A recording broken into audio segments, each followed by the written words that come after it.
दोस्तों, आज हम शहर की ऐसी शख्सियत से आपको रूबरू करा रहे हैं जिन्होंने कम उम्र में ही अपने ज्ञान और मेहनत के बल पर उपलब्धियां हासिल की, जिन्होंने अपनी अनोखी शैली के कारण न केवल विदिशा शहर बल्कि प्रदेश और देश में भी अच्छी प्रसिद्धि हासिल की है। हम बात कर रहे हैं हमारे शहर के पंडित अंकित कृष्ण तेंगुरिया जी की, जिन्हें हम सभी लोग प्यार से बटुक जी कहते हैं। आइए उनसे आपको रूबरू कराते हैं। दोस्तों, पंडित अंकित कृष्ण तेंगुरिया जी हमारे साथ जुड़ गए हैं। आपका तहे दिल से शुक्रिया अदा कर रहे हैं कि इतना कीमती वक्त आप हमें दे रहे हैं। सबसे पहले जानना चाहेंगे कि कथावाचक के रूप में आपकी शुरुआत कब और कैसे हुई, और आपका नाम बटुक जी कैसे पड़ा। आपके सभी दर्शकों के लिए मेरा सादर जय श्री कृष्ण। जैसा कि आपकी जिज्ञासा है कि मेरी कथा यात्रा कहाँ से प्रारंभ हुई, मैंने अपना बाल्य अवस्था विदिशा साकेत से ही मैंने 12th पास करी।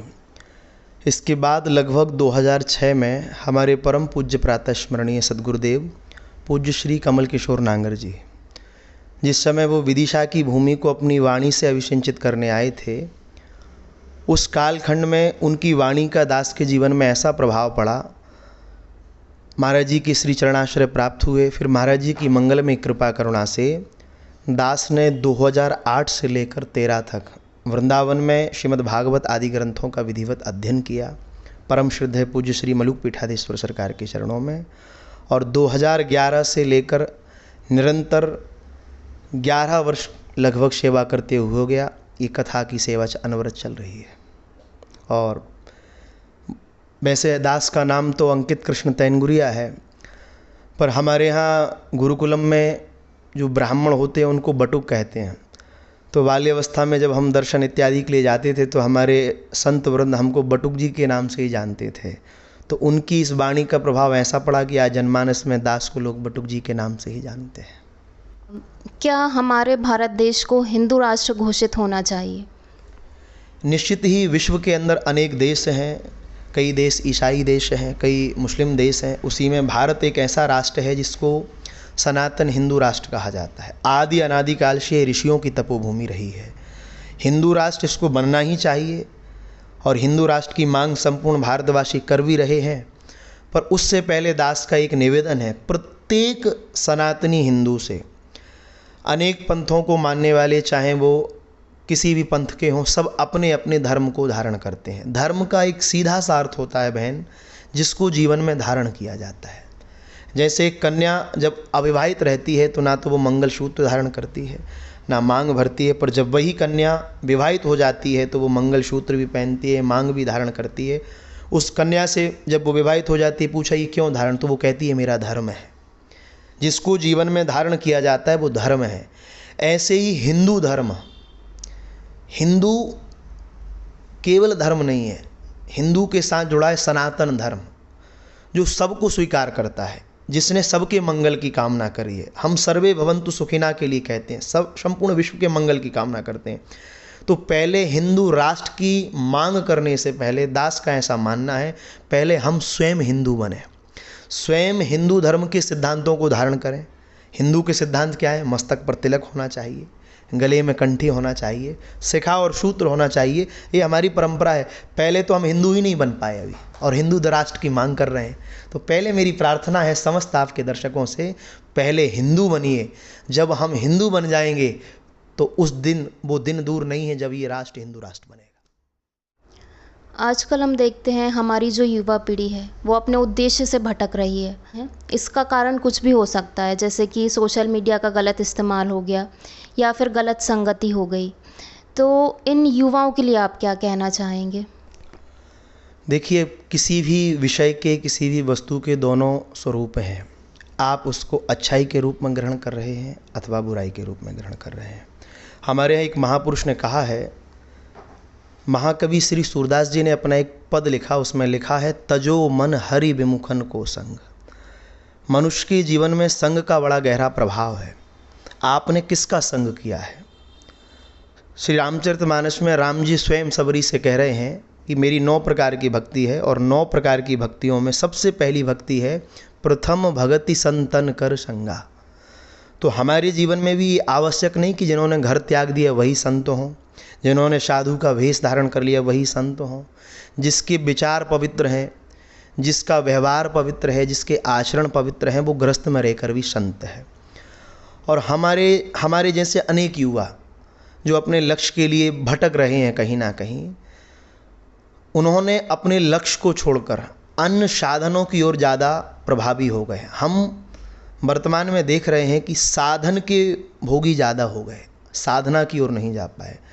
तो प्रत्येक युवा को दास यही निवेदन करना चाहेगा कि अपने जीवन के लक्ष्य के लिए हम तटस्थ होकर और अपने गुरुजनों की शरणागति में माता पिता की आज्ञा का पालन करके अपने लक्ष्य और अपने कर्म को पूर्ण ईमानदारी और निष्ठा से करें।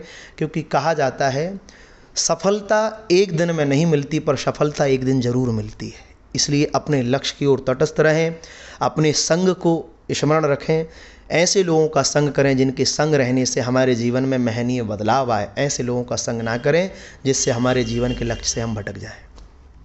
जो लोग हिंदू होते हुए भी हिंदू धर्म का विरोध करते हैं, ऐसे लोगों के बारे में क्या कहेंगे? जो हिंदू होकर भी हिंदू धर्म का विरोध करते हैं, हमारे मूल सिद्धांतों में दास तो ऐसा ही स्वीकार करेगा कि मूल में अगर देखा जाएगा तो अभी वो हिंदू है ही नहीं। क्योंकि जिसने जितना जाना उसने उतना माना। और भगवान स्वयं कविकुल शेखर गोस्वामी तुलसीदास जी कहते हैं, पहले जीव को स्वयं को जानना है। जब तक हम स्वयं को नहीं जानेंगे तब तक हम दूसरे को नहीं जान सकते। तो जो हिंदू होकर हिंदुत्व का विरोध करते हैं अथवा सनातन के विचारों का विरोध करते हैं, इसके मूल में ना तो उन्होंने हिंदू शब्द को जाना और ना हिंदुओं के सिद्धांतों को जाना। जिस दिन वो इन दोनों को जान जाएंगे फिर उनको संसार को जानने की आवश्यकता नहीं पड़ेगी, वो स्वयं में ही सब कुछ जान जाएंगे। आजकल लोग हम देखते हैं दुनियादारी में काफ़ी ज़्यादा उलझ गए हैं, जैसे कि घर गृहस्थी, बच्चों का पालन पोषण और नौकरी और रोज़मर्रा के कई सारे काम होते हैं। तो लोग अक्सर ऐसा बोलते हैं कि उन्हें अपनी दिनचर्या में पूजन पाठ के लिए टाइम नहीं मिल पाता है। तो ऐसा क्या किया जाए कि हम अपने जीवन का कुछ हिस्सा, जीवन का कुछ समय भगवान की भक्ति में लगाएं? निश्चित ही हमारे सनातन धर्म में 4 आश्रम हैं, ब्रह्मचर्य, गृहस्थ, वानप्रस्थ और संन्यास। चारों आश्रमों में गृहस्थ आश्रम को सबसे श्रेष्ठ आश्रम कहा गया है। लिखा है धन्यो गृहस्थ आश्रमः। क्योंकि चाहे ब्रह्मचारी हो, चाहे वानप्रस्थी हो, चाहे सन्यासी हो, हर व्यक्ति को अपेक्षा होती है गृहस्थी से। आपके द्वार पर एक भिक्षुक आएगा तो इच्छा रखता है कि मुझे कुछ मिलेगा, कोई साधक आएगा वो भी इच्छा रखता है मुझे मिलेगा। ऐसे ही गृहस्थ आश्रम में जो जीव अपने गृहस्थ धर्म का निर्वाह कर रहे हैं, अगर वो अपने गृहस्थ में से अलग से समय दिनचर्या में से पूजन के लिए नहीं निकाल पाते, तो वो जो अपना कर्म कर रहे हैं, आपका कर्म है पत्रकारिता करना, मेरा कर्म है अपने धर्म का पालन करना, और भी जो कोई व्यापार कर रहा है, कोई कृषि कर रहा है, कोई सेवा कर रहा है, माताएं घर की सेवाएं कर रही हैं, तो जो कार्य हम कर रहे हैं उस कार्य को ये मान लें कि ये कार्य हम भगवान का ही कार्य कर रहे हैं। और भगवान ने ये बात हम अपनी ओर से नहीं कह रहे। श्रीमद् भगवद गीता में स्वयं भगवान अर्जुन से कहते, अर्जुन जिसने अपने कर्म को ही मेरी पूजा मान ली है, जितनी शीघ्रता से मैं उसे प्राप्त होता हूँ उतनी शीघ्रता से हो सकता है मैं एक सन्यासी और महात्मा को भी प्राप्त नहीं होता। इसलिए हम जिस कर्म को कर रहे हैं उस कर्म को ये माने, एक विद्यार्थी है वो अगर विद्या अध्ययन कर रहा है तो वो ये माने कि हम इस विद्या का अर्जन केवल इसलिए नहीं कर रहे कि भरण पोषण करना है। हमारी विद्या का भरण पोषण होगा, इस विद्या से भगवत प्रसन्नता होगी। हम अगर व्यापार कर रहे हैं तो हमारे व्यापार के प्रतिष्ठान पर अगर कोई ग्राहक आता है, वे केवल ग्राहक नहीं आया। हमारे यहाँ कहा गया है कि नर ही नारायण है, नर में ही नारायण का दर्शन करके यही मानो कि भगवान हमसे सेवा लेने आए हैं। जो गृहस्थ है वो गृहस्थ में अपनी प्रत्येक क्रिया को भगवान से जोड़ देगा तो फिर उसके लिए अलग से कुछ करने की आवश्यकता नहीं है, वही उसके लिए पूजा बन जाएगी। जहाँ तक हमें पता है आपका बचपन विदिशा में ही गुजरा, यहीं से आपकी शिक्षा दीक्षा हुई और गृहस्थ जीवन की शुरुआत भी यहीं से हुई। तो विदिशा के बारे में ऐसी कौन सी बात है जो आपको सबसे ज़्यादा अच्छी लगती है? गुरुजनों की कृपा से आप सबके स्नेह से दास लगभग 11 वर्ष से पूरे भारतवर्ष में कथा की सेवा करने जाता है और सभी जगह एक अपनी आनंद की अनुभूति होती है। परंतु ये विदिशा है जिसके लिए कहा जाए कि संपूर्ण विश्व को ये विदिशा दिशा देता है। और ये वो तट है जिसे कहा गया है वैत्रवती का तट। हमारे यहाँ दो महापुण्यदायी नदियाँ हैं, एक है नर्मदा और एक है वैत्रवती। नर्मदा जी के संबंध में पुराणों में वर्णन आया है, नर्मदा का प्रत्येक कंकर शंकर है। तो जब हम नर्मदा के तटों पर जाते हैं तो अनुभूति होती है कि इसका प्रत्येक कंकर शंकर है। पर जब उसी वैत्रवती की महिमा को हमने पढ़ा तो लिखा है कि जिस नर्मदा का प्रत्येक कंकर शंकर है, उसी के मूल सिद्धांतों में वैत्रवती का प्रत्येक कंकड़ एक हरि है तो दूसरा हर है। तो हमें इस बात की अनुभूति होती है, इस बात का गर्व होता है कि हम उस तपोनिष्ठ गंगा के तट पर रहते हैं, जिस गंगा के तट पर स्वयं रघुनाथ जी ने अपने पूर्वाचार्यों का श्राद्ध पिंडदान आदि संपन्न किया। हम उस गंगा के तट पर रहते हैं जिसके निकट में उदयगिरी की दिव्य गुफाएं हैं, जहाँ महर्षि वाल्मीकि को भगवत साक्षात्कार हुआ। हम उस वैत्रवती के तट पर रहते हैं जहाँ पांडवों ने अपने जीवन के कुछ काल अपने पूर्वजों के लिए यहाँ व्यतीत करे। और हम उस गंगा के तट पर रहते हैं, उस विदिशा में रहते हैं जहाँ महाकवि कालिदास ने भी अपनी रचनाओं को लिपिबद्ध किया। ये पौराणिक नगरी है, आध्यात्मिक नगरी है। और आज विदिशा में रहने वाले, अपने अपने क्षेत्र में सेवाएं प्रदान करने वाले प्रत्येक सदस्य कहीं ना कहीं विदिशा के नाम को गौरवान्वित कर रहे हैं। इसलिए विदिशा की माटी की जो सुगंध है वो प्रायः सर्वत्र नहीं मिलती, इसलिए विदिशा अपने आप में अनोखा है। यदि आपसे कम शब्दों में भगवत गीता का सार बताने के लिए कहा जाए तो क्या कहेंगे? भगवान श्री कृष्ण ने कुरुक्षेत्र की रणभूमि में अर्जुन से जब गीता का उपदेश किया तो भगवान जब युद्ध के संग्राम में अर्जुन के रथ की डोर अपने हाथ में लिए थे, जब सायकाल युद्ध विश्राम होता था तो सबसे पहले अर्जुन उतरता था, बाद में भगवान उतरते थे। पूरे महाभारत की रणभूमि में बड़े बड़े वीरों को जब अर्जुन ने मृत्यु के घाट उतार दिया तो अर्जुन के हृदय में ये बल आ गया कि ये मेरे द्वारा किया गया। तो भगवान मन में विचार करते हैं कि जहाँ मैं और मेरा आ जाता है वहाँ मेरी सत्ता समाप्त हो जाती है। तो भगवान ने अर्जुन के माध्यम से जनमानस को ये संदेश दिया है कि सर्वधर्मान परित्यज्य मामेकम शरणम व्रज। अर्थात गीता का सार्वभौम सार यही है कि सबको छोड़कर जीव भगवान की शरण में आ जाए, शरणागति ग्रहण कर ले, उसी दिन उसके मानव जीवन का कल्याण हो जाएगा। आजकल हम देख रहे हैं कि लोग वेस्टर्न कल्चर की ओर रुख कर रहे हैं, तो ऐसे समय में भारतीय संस्कृति को बचाने के लिए हमें क्या करना चाहिए? जैसे सूर्य पूरब से उदित होकर पश्चिम की ओर जाता है तो उस अस्त हो जाता है, ऐसे ही हम पाश्चात्य सभ्यता को बहुत ज़्यादा अंगीकार करेंगे तो ये निश्चित है हमारा पतन होगा।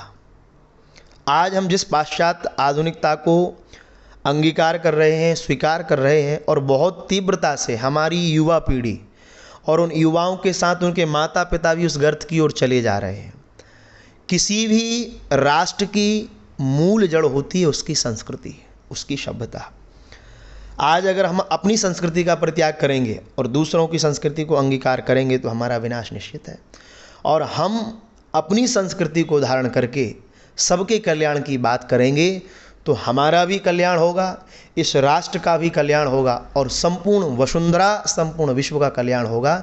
इसलिए धर्मो रक्षति रक्षिता के सिद्धांत कहता है कि जो अपने धर्म की, जो अपनी संस्कृति की रक्षा करता है और अपनी संस्कृति को धारण करता है, एक दिन संपूर्ण विश्व में उसका अभ्युदय, उसकी ख्याति निश्चित होती है। हमारे शहर को, हमारे प्रदेश को, देश को और इस पूरी दुनिया को आप क्या संदेश देना चाहेंगे?